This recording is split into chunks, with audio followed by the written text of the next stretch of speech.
This is the huge untold story of October the 7th. I think so many of us have read, seen, witnessed firsthand, visiting. So we know too well about what Hamas did when they came on October the 7th. And they came to murder, they came to torture, they came to rape, they came to take hostages who we still have there in Gaza.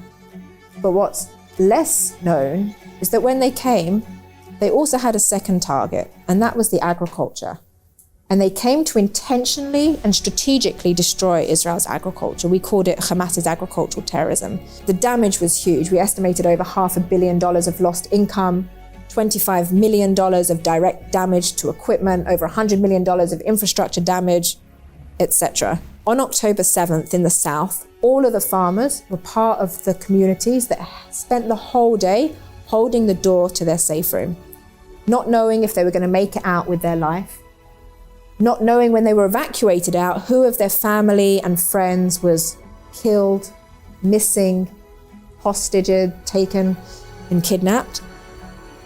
And then on October the 9th, they went back. And they went back to a region under fire to save the agriculture. There's this strong desire to protect at all costs. And I think that's the edge that they have over any other place. And the shot hit Dana, his wife, and he said she just went like this, and that was it. And she was gone on the floor of the safe room. So Avidar is on the floor next to Dana, who has just died. His son Carmel is on the couch bleeding, and his daughter's in the corner managing all the telephones, asking for help. And he told his kids, listen, Mum is okay. She's not suffering anymore. We just have to focus on Carmel. And he keeps telling his kids, the IDF is coming, they're going to come and save us, don't worry. And no one came. My name is Claudia Green, and this is She Did That, the podcast shining a spotlight on remarkable women who are breaking barriers and proving that greatness knows no gender.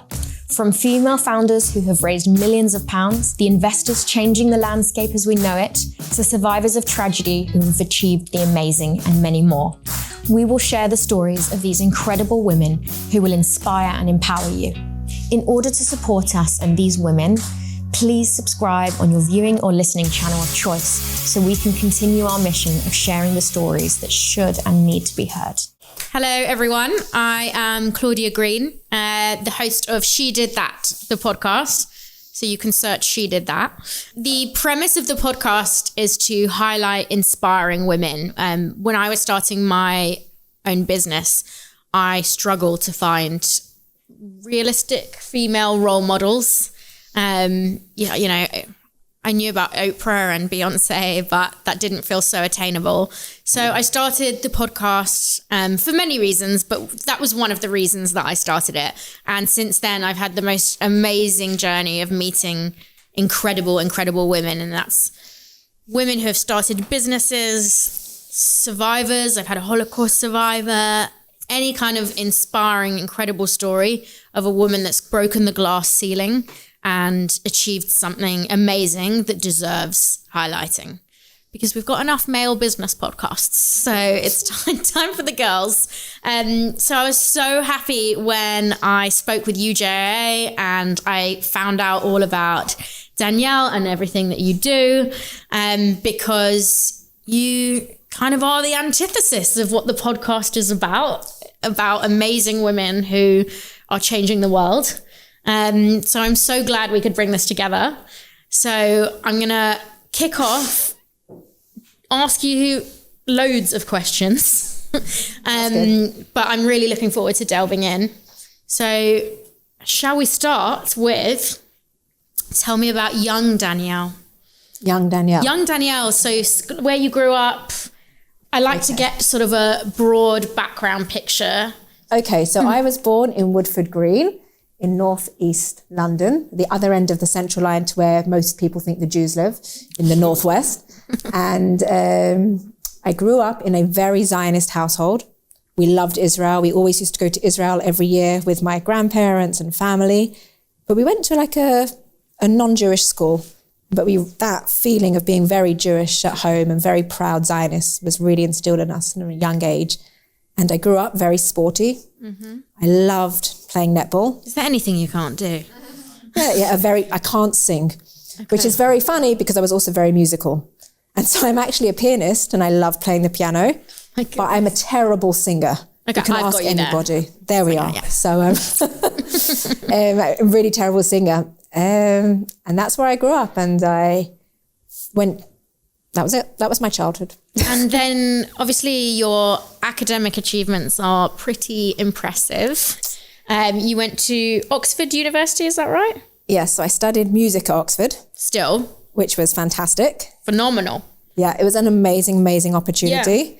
Yeah. Some people laughed. They were like, okay, I guess you must be smart because you went to Oxford, but you did study music. It's not like you did maths or something.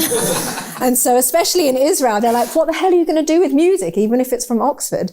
And so I explained that actually in England, more than anywhere else that I've been, it really matters almost where you study and how you study. And the music was just a medium through which they teach you to think. So what I learned at Oxford was how to think. And that is so important. It's something I try and teach all my team and everyone today is like, how do you think? How do you approach a challenge? How do you analyze it? And we just learned that through music. So honestly, it was the best 3 years. I say that in hindsight, I think we were quite stressed. We spent many hours in the library. I can imagine. But the incredible achievement anyway to have graduated from Oxford. Tell me about your first job. My first job. Okay, so I actually graduated in 2008, which was the financial crisis. So I did what every good graduate did and went traveling to South America just to escape for 6 months. But I got a job offer while I was there traveling to come and work for the British Home Office, so for the British government. And the job sounded so prestigious and exciting. Like a spy? Not quite like a spy. Wait till I tell you what I did. It was very prestigious. It was very hard to get into. There were lots of tests and interviews, and they're like, wow, you're one of 8 people that got this thing. So I started thinking, this is going to be amazing. And it was terrible. There's that amazing British TV show, the satirical TV show called Yes, Prime Minister, if anybody knows it. It's a satirical take on the bureaucracy of government. It's incredibly funny. It was said to be Margaret Thatcher's favourite TV show. And my dad made me watch it before I started work. And you just laugh because it's ridiculous. And then you realise you are living the TV show. And then it stops being so funny. And so I was in the British Home Office. It was just as Theresa May came in and we were there in the strategy not good time. In the centre. And it was incredibly boring. And so I was like, how can I escape the British government? That was my feeling. That's honest. Let's hope we're here to be honest. Let's hope they don't put a hit out on you for saying that. Well, no. So you left, and is this where you took a trip with your friends? Yes, exactly. So, okay, talk me through. Okay, so here I am living the life, but not really, at the British Home Office, engaging a lot of bureaucracy, which means you'd have a meeting to plan a meeting to plan a meeting, and the end. So one of my best friends from Oxford said to me, Dan, would you like to come to Limud for the weekend? And Limud is a Jewish learning conference where the audience create the content. It's actually amazing. So anyone gets the opportunity to speak and people just create the lectures. So I was like, I don't even know what that is, but it's a chance to escape the Home Office, I'm in. So I went with her to Warwick and I went to a session where an elderly gentleman got up on stage and his name was Yitzhak Abt. And I think he must have been early 80s, okay? And he stood on stage and he told his life's story. He explained that he escaped from Germany when he was 2. His family took him to South Africa to escape the Nazis. And in South Africa, he read a book about the land of Israel and about agriculture. And he knew that when he was old enough, he was going to move to Israel and he was going to work in agriculture. And he did exactly that. And he was put in charge of developing the Lachish region in Israel, which is the northern Negev. And then after he did that incredibly well, he was then tasked personally by David Ben-Gurion and Golda Meir with establishing the agricultural aid arm of the State of Israel. So everything you hear about Golda Meir in the late 1950s and the 1960s with the African leaders and Israel helping Africa to do that agricultural development, that was all Yitzhak. And so I sat there in Limud and I was like, I know what I want to do when I'm older. I want to be Yitzhak Abt. And so I came home and I said, I think I'm going to quit my job for the British government, sell my car, move to Israel, find my way into the Israeli Foreign Ministry and become Yitzhak Abt. Casual.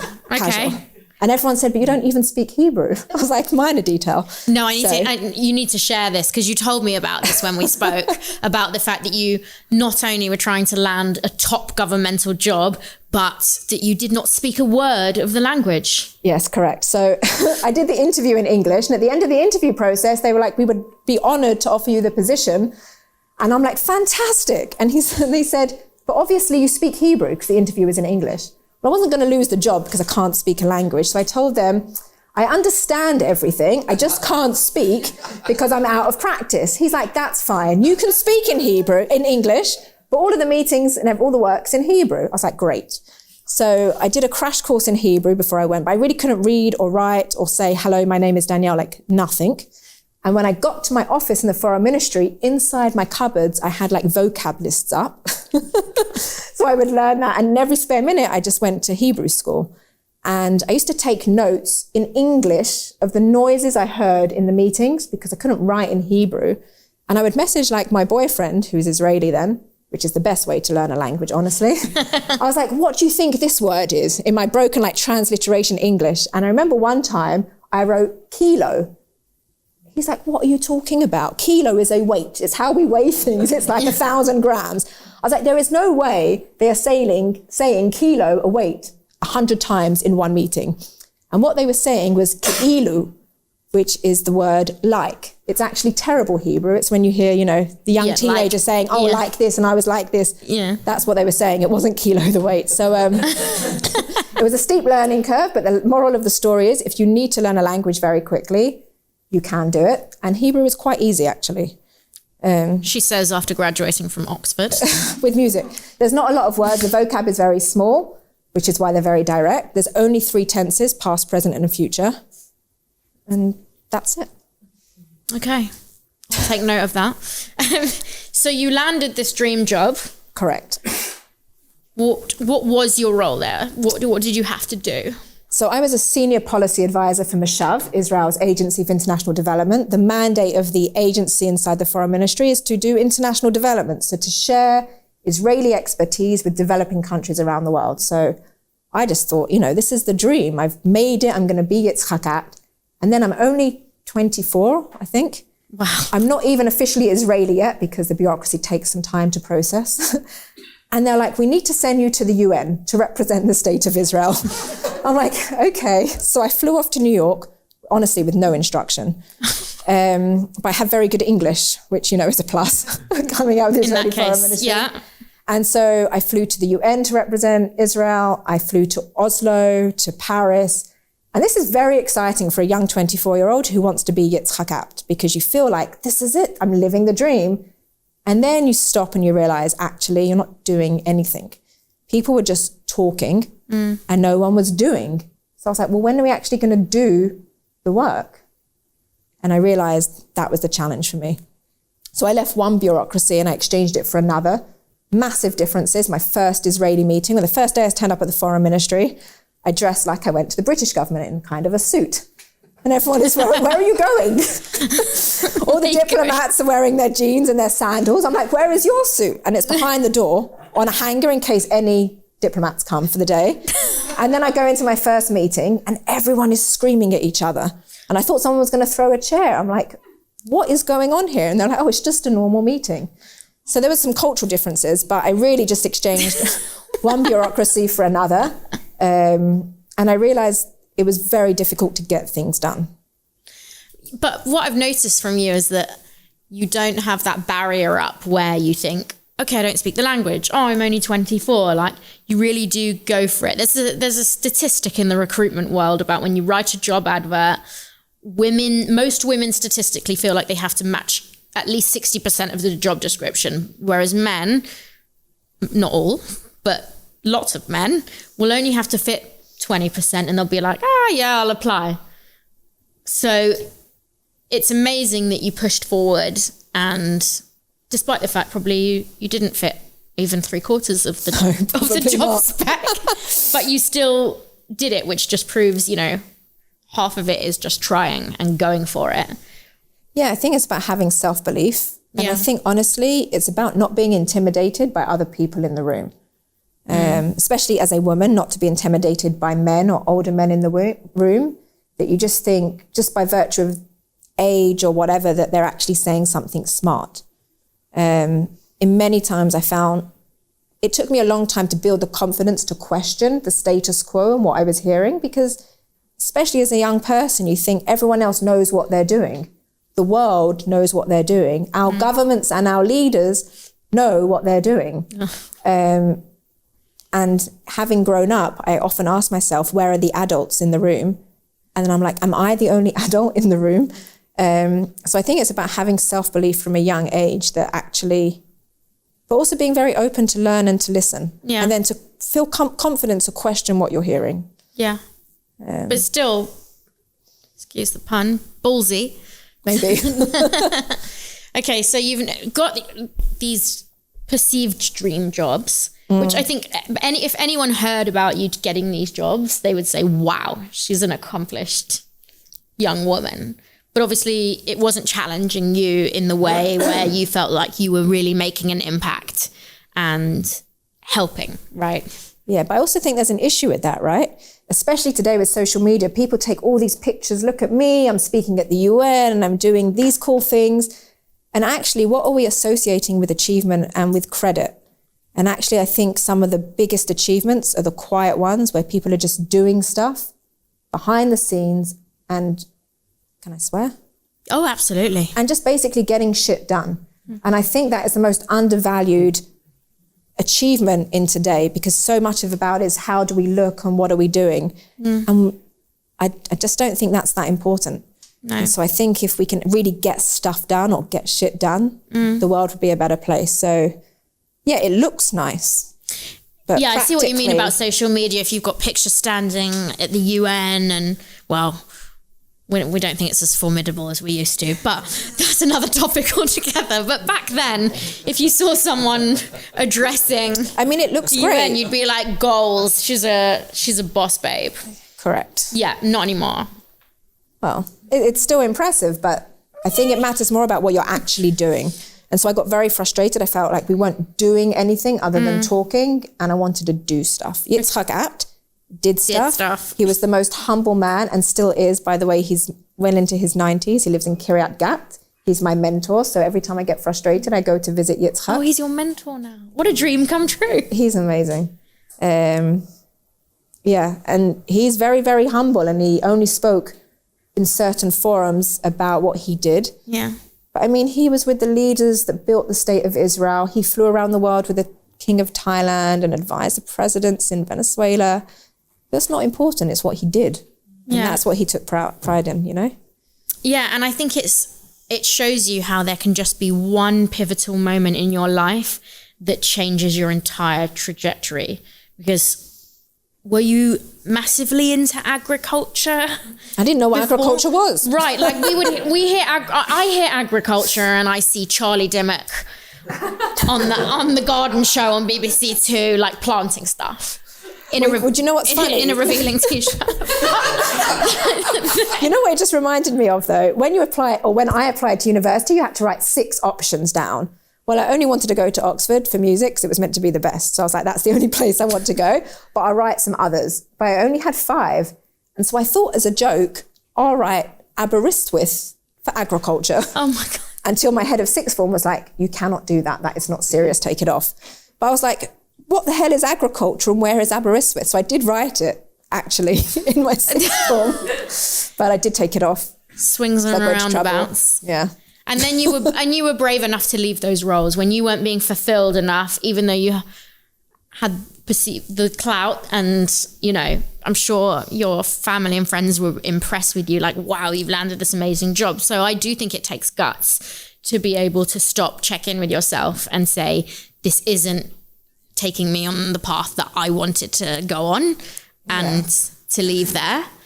Yeah, I mean, I do think I have an amazing family that I knew they would support me whatever I wanted. But I think the general consensus is that I'm a bit mad to quit a few jobs in a row and things like that. But one of the best pieces of advice I got was actually from one of my best friends at university, because I just didn't like any of the standard jobs. At Oxford, you get these fancy people come and take you out all the time for drinks, okay? So you have McKinsey that come and take you out for cocktails, and the investment banks, because they were trying to woo you. So I took all those the are the drinks. recruiters. I took all the drinks and the dinners, but I knew I didn't want to go and work for any of them. And she told me, what you want to do, which was international development stuff, really. She's like, you'll just have to build your own road. There's no set path and things like that. Just have the confidence that slowly you're going to build your own way and you'll get there. It will just take time, and it doesn't look like a conventional path. Yeah. So every time I went to quit another job, which I was frustrated with, she's like, you're just building the path. It's okay. I've been there. I feel you. There we are. It's not about me though. So tell me, leading up to Regrow, Yes. what was the next step? And can you kind of talk about how Regrow was born? Yes. Okay. So there I am. I've quit the job at the Foreign Ministry, and I'm thinking, how the hell do I now become Yitzhak Apt? Like, where is the Yitzhak Apt organization, which is doing Israeli agriculture for the benefit of the world? And it didn't exist. And so in Israel, if it doesn't exist, everyone has the chutzpah and the confidence to be like, well, if it doesn't exist, I can do it. So I wasn't quite Israeli enough yet to think that, but that was the trajectory. And I was looking for what to do. And I got a call from the guy that used to run the HR at the Foreign Ministry. Mm-hmm. He said, listen, I've heard you've quit. Come and meet the Director General of the Agricultural Research Agency for the State of Israel. Mm-hmm. I was like, listen, with all due respect, I think I'm done with government. I've done the British government, the Israeli government. I think it's enough. But you can't say no to that kind of meeting. So I took the meeting. I went to meet with the Director General, who is an unbelievably impressive man called Professor Yoram Kopolnik. And I couldn't really say no to him. What he told me was, this agricultural R&D center, which is the innovation hub of agri-tech in Israel, it was set up in 1921, so before the State of Israel, which is another crazy story. He's like, basically, we raise no donations. We have an old empty NGO that was set up in 1983. Can you come and run that and raise some money? I was like, no, I don't know anything about fundraising. It's not what interests me. I want to be Yitzhak Apt. But he convinced me to consult him one day a week. So I started hanging out there. Every time there was a high-level delegation to Israel, okay? I am talking foreign presidents, prime ministers, ministers of agriculture, business leaders like Jack Ma from Alibaba, the Chinese guy. Whenever they come to Israel, they have the same 48-hour schedule, okay? They meet the prime minister, which is almost always Bibi, because he's always in power. They meet the president. They go to Yad Vashem to get the Holocaust piece. And on the way to the airport, they stop at the Volcani Center because it's right next to the airport. It's the beautiful face of Israel. They all want to understand, how did Israel create this agricultural miracle? So whenever these people came along, I went into the office. And so I started sitting in these crazy meetings with these foreign leaders. And I noticed they all asked the same question. 1, how did Israel do this? It makes no sense. 2, if you've done it, why can't we? And 3, can you help us? And often they came with funding. It's like, we have the funding, can you just give us the assistance? And I was like, oh my God, this is it. This is the Yitzhak Apt dream. They are walking through the door. If anyone's done business development, you kill yourself to get a lead in sales, and they're just knocking on the door saying, we have some funding, can you help us? So I was about to say hallelujah, and then I heard the answer, which was, no, that's not our job. We're the scientists. And so I was like, okay, which I do understand. If the scientists are not in the lab doing the research, in 10 years' time, Israel's not going to be a world leader at agri-tech innovation. I said, fine, I'll accept that. Where are you sending the request to? It's not going to the Foreign Ministry. I used to be there, and they don't handle these. Like, oh no, we just send them home. What? I was like, what? So I said, here's the deal. I will come and take over this empty NGO, and I will raise philanthropy on the condition that I can build the Yitzhak Apt dream and actually export Israeli agricultural know-how, experience, technologies. And so that's what I did. I built the NGO up again. And before October 7th, we were sharing Israeli agricultural expertise with countries around the world. We have a partnership with Tony Blair, advising foreign governments. We were in the UAE before the Abraham Accords. Oh, really? For a crown prince. We got a call from an Abdullah who claimed he represented the crown prince. And I thought, this is a scam. It wasn't. So we went with foreign passports. because there was no diplomatic relations then. And that's what we were doing before October 7th, trying to live the Yitzhak dream and obviously raising some money. And then obviously moving to the difficult part of the conversation. Yes. Talk to me about October 7th. Yeah. I think a lot of people are aware of some of the stories. Yes. I don't think there are many people that understand what happened, the true implication of what Hamas did that day. But how did that change your world and your work? Okay, so October the 7th, I guess, is the day that changed all of our lives in many different ways. For me, on October the 11th, I had an annual General Assembly with all of the members, Israeli old members of the NGO. So you know some Israelis probably. They had no qualms in that meeting on October the 11th to start shouting at me, why haven't you pivoted our organization to help the farmers in Israel? I said, guys, it's October the 11th. Like, I don't know if you remember where you were, but no one was functioning properly on October the 11th.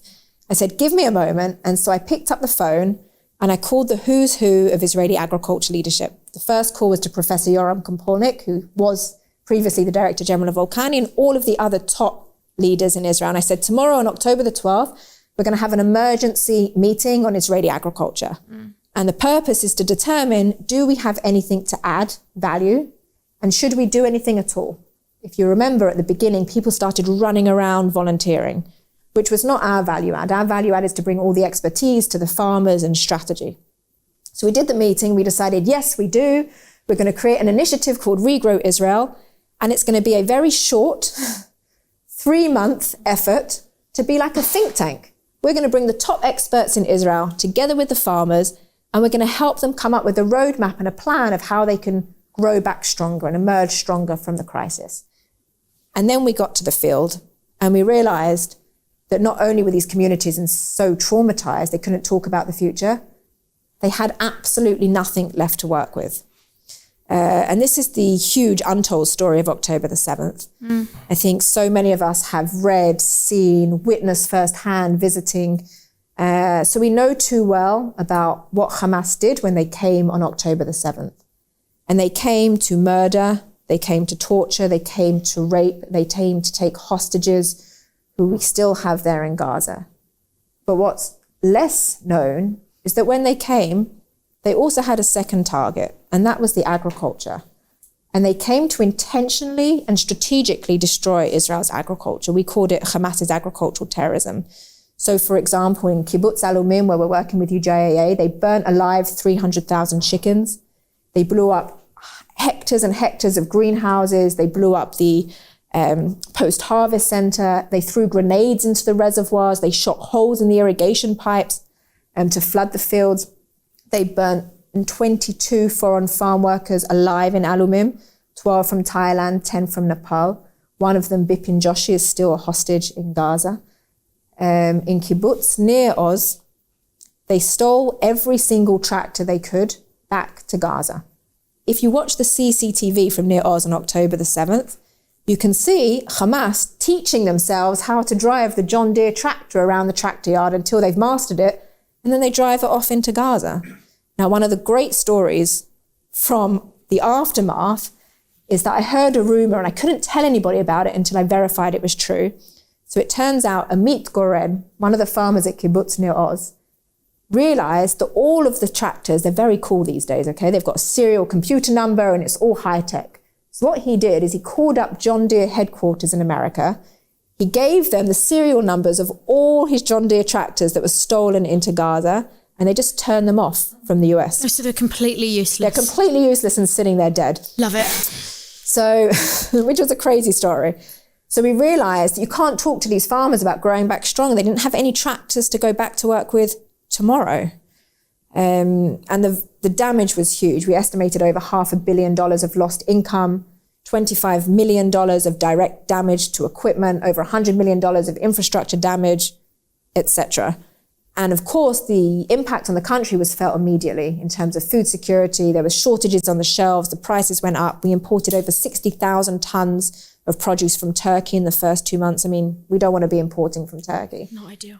And so I was like, oh my God, what are we going to do? We've built this 3-month work plan to help the farmers grow back stronger, but there's a huge emergency. So I said, okay, we will deal with the emergency. So I said to the farmers, okay, in Near Oz, they've stolen all of your tractors. How are you going to replace them? Do you have insurance? And they said, oh no, it's void because it's an act of war. So I said, okay, so how are you going to replace your tractors? And they said, well, there's a government mechanism called Mas Rechush, which is a kind of tax. And what they do is they send a surveyor out. And so they'll come and be like, that's a lovely tractor, Claudia. I guess it's 5 years old, so we're going to give you $100,000. But to buy a new tractor, it's going to cost you $370,000. And if it's one tractor, you think, fine, I'll suck the cost up into my business and I'll move on. But I said, if it's 20 tractors and your dairy and your irrigation and everything, I said, what are you going to do? And they said, we don't know. That's why we haven't moved. And so I realized there was a huge emergency that no one understood yet. No one understood about the Hamas's agricultural terrorism. No one understood that people couldn't quite literally get back up on their feet. And so we estimated $25 million of equipment damage. We estimated the government would come in at roughly 50%. So we needed to raise $12.5 million overnight. Casual. So I went to America and I told them. Of course you did. I told them, you don't know who I am, but I need $12.5 million to purchase all of the damaged equipment for every single farmer across the region. This is not just for the kibbutzim, it's not just for the moshavim, it's for every single farmer affected by what happened on October 7th. I think people just don't realize that. I mean, for me, even when you told me about this, there was so much I didn't know. And particularly for those who say it's about reclaiming their own land. It's not really, because they're destroying all of it. So there's nothing to reclaim. Yeah. So I was just shocked at some of the stories that you shared with me. How many chickens were killed? 300,000. I can't with that. Yeah. That's just in one kibbutz, because they also burnt the chicken coops in Near Oz. So they've killed all the animals, which obviously is a source of income for people. You have the eggs, you have the cows. Yeah. Dairies. I should have explained about how we realized it wasn't collateral damage and arson. So at the beginning, I don't know how many of you managed to visit in October or November or December, but the whole area was on fire, okay? It was such huge damage. No one had a clue what was really going on. And so when you saw this agricultural damage, I just assumed it was collateral damage or arson. I mean, they are terrorists, okay? Obviously, they're destroying stuff. And then I was standing in kibbutz Nachal Oz, which is in the northern part of the Western Negev. And I was standing with Moran Freibach. He's the head of agriculture, an incredible farmer and individual. And I was standing in the tractor yard with him. He says, Danielle, you have to see something. Come over here. So I walk over with him and he points to the floor. And there's this broken box, okay, open, plastic box, like this big. And on one side is mangled aerials. And on the other side is this broken computer chipboard. He's like, look at that. I'm like, what is that? And he explains it's an irrigation control box, okay? This means in the kibbutz today, you can sit and you drink your coffee in the dining room, in the cheder ochel, and you can control the irrigation to the fields on your mobile. He said, we have 40 systems like this, 40, scattered across all the fields of the kibbutz. And we've just finished a tour, and every single one was targeted and destroyed.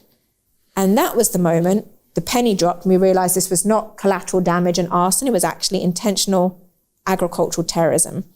And then you ask yourself a question, why would Hamas do that? Why take the time away from where the people live to go and target the agriculture? It makes no sense in a way. And as soon as you start to think about it, it makes perfect sense, because Hamas understood 3 key things. Number one, I think they understood maybe better than any of us today what Zionism is really about. And Zionism is about a connection to the land of Israel. And it's not a theoretical connection, it's a practical connection. It's about working the land, cultivating the land, and being proud that we've turned the desert and made it bloom.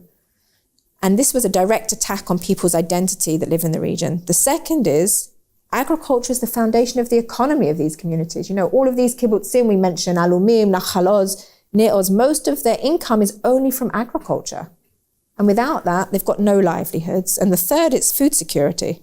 It's national food security. It was a direct attack on Israeli national food security. If we can't feed ourselves, then we can't survive. And so that's the story there. Wow. You said something when I spoke to you that I liked. You said the farmers are the heroes. Yeah. Can you talk? You said that often they had a gun in one hand. Can you talk a bit about why the farmers are our heroes? Yeah, so I often say that when your country goes to war, you realize just how many heroes there are.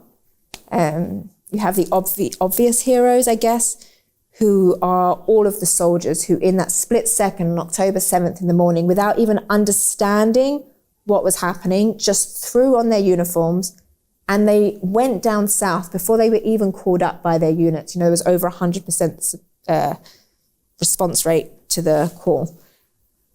And I also say you also have the heroes of the partners that are left behind, because they're dealing not only with the stress of someone go off to fight in Gaza on the front line, but they're handling the house and the kids and the work, and it's just unbelievable. And then you have the farmers, and they are normally the most humble, understated, quiet people who just want to do stuff and work the land. And I realized they are also massive heroes. So on October 7th in the south, all of the farmers were part of the communities that spent the whole day holding the door to their safe room, not knowing if they were going to make it out with their life, not knowing when they were evacuated out who of their family and friends was killed, missing, hostage, taken and kidnapped. And then on October the 9th, they went back.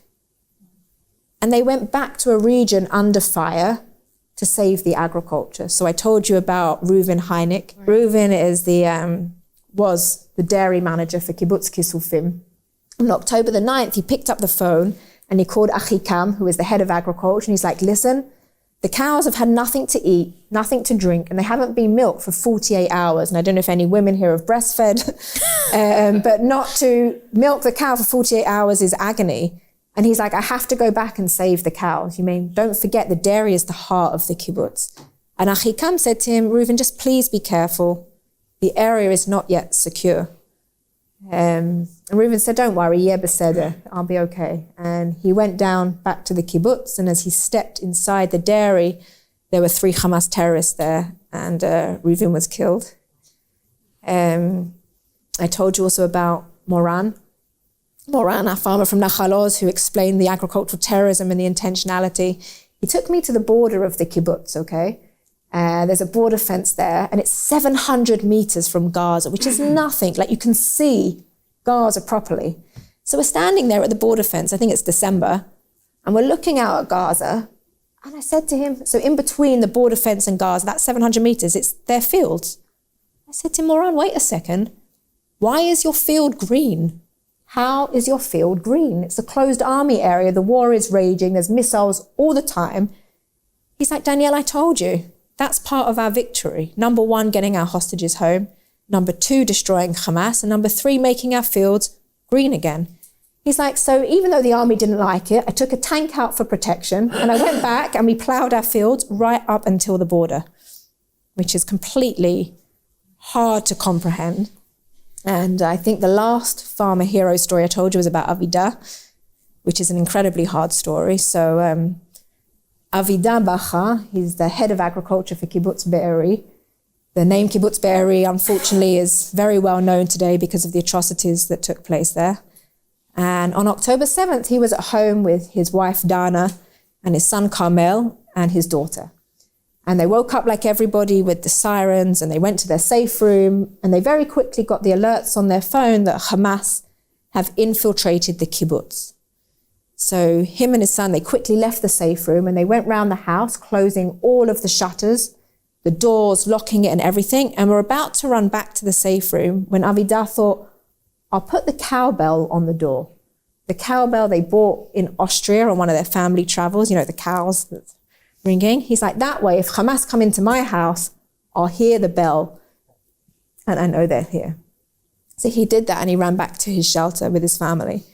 And then they waited, and the cowbell rang, and Hamas entered his house, And they came to the door of the safe room where he was holding the door.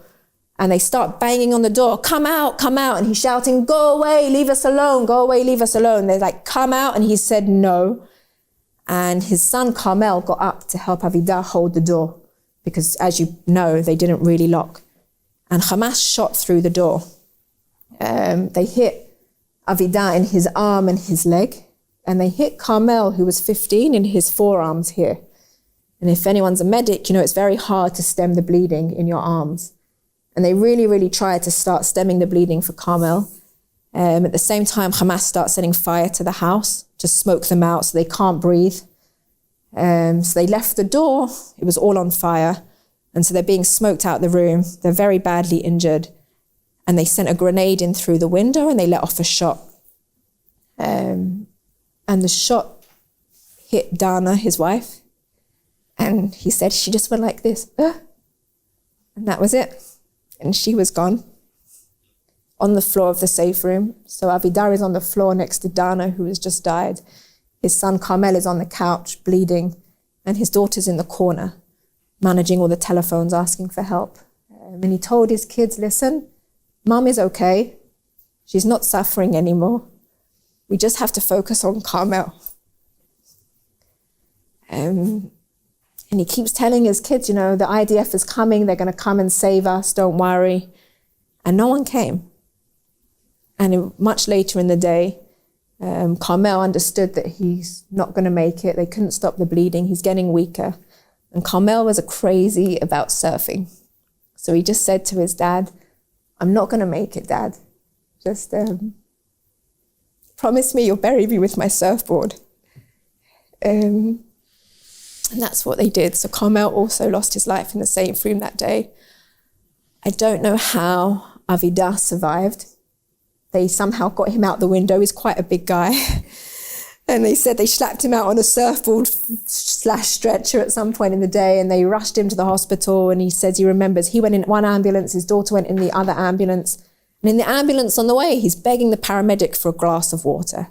The paramedic's saying no. And he's like, please, it's been a long day. I've been, you know, everything. I just need some water. And the paramedic said no. And on the third time, they gave him some water. Yeah. So Avida gets to hospital. They save his life. They amputate his leg. And then a few weeks later, the paramedic goes back to visit. And Avida says to him, I know you. You're the one that gave me water. You're not allowed to do that. Why did you give me the water? And he said, because none of us thought you were going to make it alive to the hospital. So I have goosebumps up my arms. So I've stood with Avidar in his house and in the safe room where he lost his wife and Carmel. And you have to remember that they couldn't bury them on the kibbutz. They had to bury them in a makeshift temporary ceremony. And so we were there on the kibbutz when they finally brought Dana and Carmel home. So the second funeral we were there for. But the story of heroism here, which is felt everywhere amongst the tragedy, is that Avida lost his leg, okay? He had over 6 months of rehabilitation in Tel HaShomer Hospital. But if you'd have gone to visit Avida in hospital, there was a very good chance he wasn't there. Where was Avida? He would tell the doctors, I'm just going downstairs to eat some pancakes. But really what he was doing, his friend Moti from the kibbutz, was waiting around the back with some fakakta old wheelchair because Avida has one leg, and he's escaping out the back of the hospital with Moti, driving back to the kibbutz to replan how they're going to rebuild the whole agriculture of kibbutz Be'eri. And I was actually lucky enough to be with him the day that he got his prosthetic leg. We were in Tel Aviv. And there's an unbelievable photo of him looking out over the fields of Be'eri, which are now green once again with his prosthetic leg. And so just to understand the very quiet heroism that has gone on with all of these farmers, that is not really spoken about, is very important. And I have to say one word about the farmers in the north, because these are the farmers in the south. So the farmers in the south faced, there are no even words to describe what they faced on October 7th. They were evacuated out, they suffered a tremendous loss, and then they went back. And in the north, they never left. They never left. And so just the other week, I'm on the border of Israel-Lebanon in Moshav Margaliot, which is literally until the border. I'm standing there with the head of the Moshav, Eitan Davidi. He's a big farmer. He produces all the eggs for the army and he has orchards. And I'm standing there and he explains to me that even the army were not that close to the border because it wasn't safe, but he refused to leave. So there was Hezbollah, there were the farmers, and then there was the front line with the IDF. And Hezbollah would fire directly down onto them. So they fired directly down into his chicken coops, and then they sent him a WhatsApp. Eitan Davidi, this is Hezbollah, we are watching you. We just missed you now with that anti-tank missile, but we're going to get you the next time. And the army and everyone said to him, are you going to leave? And he said, no, this is it. This is our land. I move back, our front line moves back. The farmers were always historically the pioneers. And this is the image that we spoke about earlier. That in the old days of the state of Israel, you imagine these pioneers building the country and building the land. You have these black and white photos, and in the one hand they have like a plow spade, and in the other they have a rifle. And it's the same today. They just have some high-tech computer for their irrigation and an M16. And that is how they are. And they are the frontline protection for the country. And they are unbelievable heroes, determined, resilient, and committed, and they're not going anywhere. And I don't think they get enough credit or recognition for what they're doing. No, not at all. I mean, you know, when I first heard agriculture and regrow, I was like, okay, what is this? But then as soon as I spoke to you, I thought, oh my God, people need to know this. People need to hear these stories and understand that the agriculture is Israel. Correct. And whilst we do have many heroes in many forms, and I think we've learned that from October the 7th, that you can't even, it might not be a member of the IDF. It might not be a farmer. It could be just a guy you walk past in the street that turned out to be an absolute hero. But I think that's the key thing. And I think that's the spirit of Israel and the people of Israel is that there's this strong desire to protect at all costs. And I think that's the edge that they have over any other place. Yeah. In my humble opinion. But I think it's phenomenal. And I think that the work you're doing is incredible. Can you, obviously this was supposed to be a 3-month project. It's been what, 18 months maybe? Yes. 16 months? 16 months it's been, right? From a 3-month project. Obviously I know that you've done a lot of work with UJAA as well. What's the future? Like, what are your goals for Regrow? How far do you want to take it? Is it still an interim project in your life, or is it? It's taken over. It's your life now. No, listen, we did put all of our international work on hold.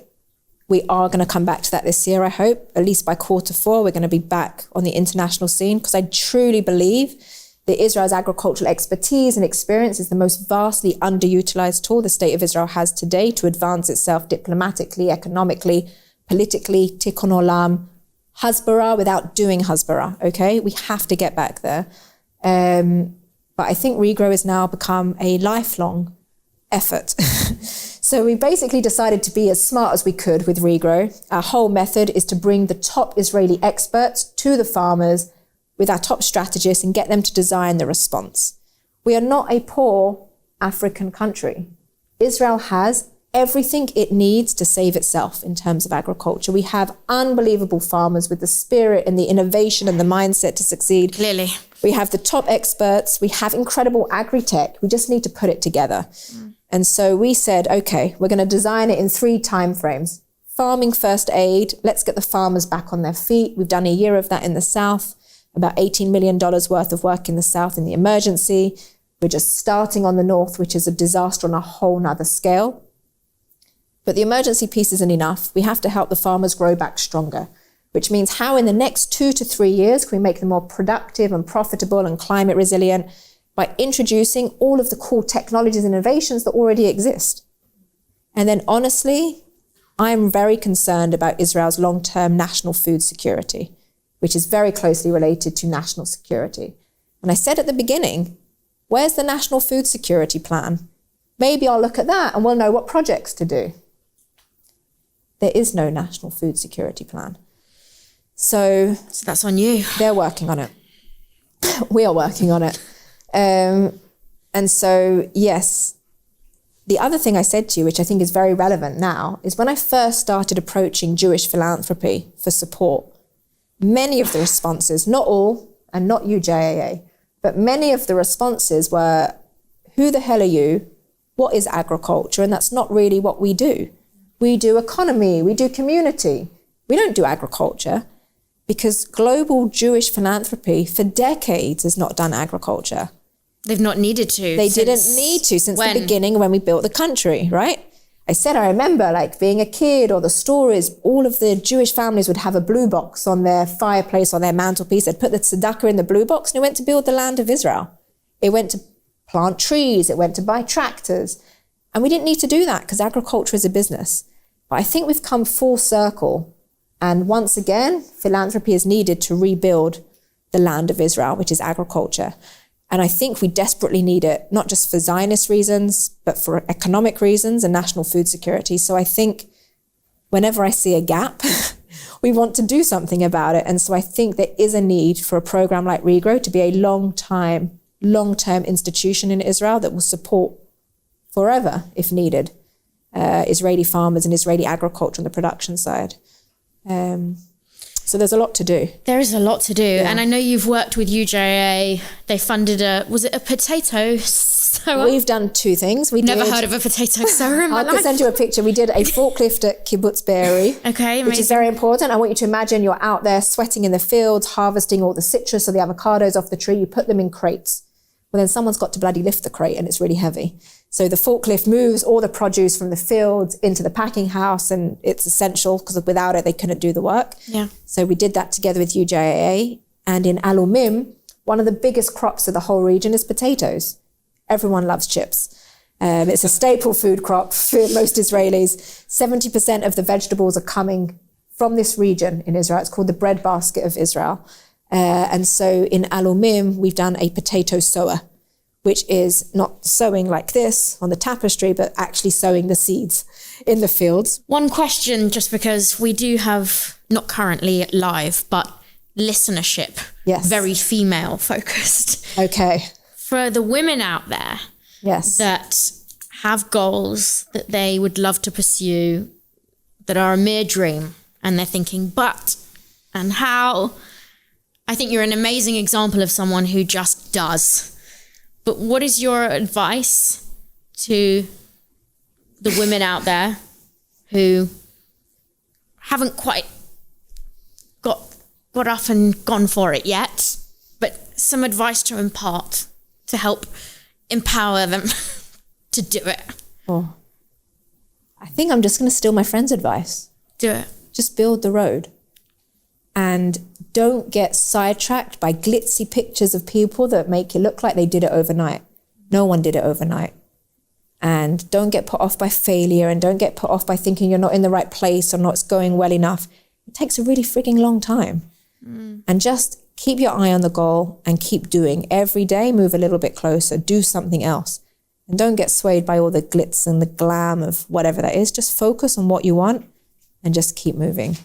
And know it's very difficult. And if it feels difficult, that means you're probably onto something. Because if it's easy, then someone else will do it, is what I think. Solid advice. Maybe. I don't know. Inspired me. I've got a little feeling that someone, somehow, somewhere is going to see you speak on stage. And just like you said, I want to be Yitzhak. They're going to say, I want to be Danielle Abraham. Well, hopefully I can do as much. I have to tell you, one of the best moments since October 7th is I did a TV interview in Israel, and I didn't realize it was actually on TV. What? But then, It's kind of in the title. sometimes I'm a bit dumb. Sometimes I can be really smart, and sometimes I just don't get things. But anyway, that evening I got a phone call, and it was Yitzhak, and he just told me that he saw me on TV, and it made him really proud. Oh.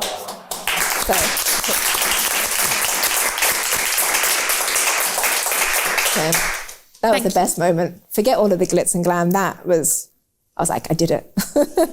She certainly did do it. You've been amazing, and please keep doing the incredible work that you're doing, because it means so much to so many of us, and keep educating, because 24 hours ago, I didn't know this. So It's that important. And we're going to send everybody a picture of you in the tractor. Yes. In the field. I or sowing the seeds. I cannot wait. I will bring some potatoes back with me. So Chips. McCain can eat their heart out. Thank you so much. Thank you very much, Claudia.